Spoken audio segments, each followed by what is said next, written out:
Hey guys, in this video, I'll show you how you can see competitor TikTok ads. So make sure to watch this video till the end, and let's get started.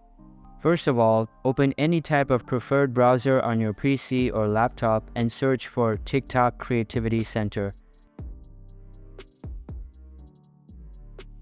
The website will open up here. Select the top ads tab and a new page will load up. Now you can search for ads based on available filters. Start by selecting the region to your preference. Also apply all of the available filters to access desired results.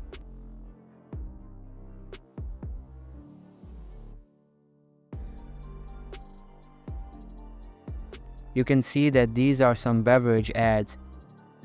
After choosing an ad, click on See Analytics button to see all of its insights. Here you can see the number of likes, comments, shares, and related things to keep track. And that's how you can see competitor TikTok ads. Hope you liked the video. Thanks.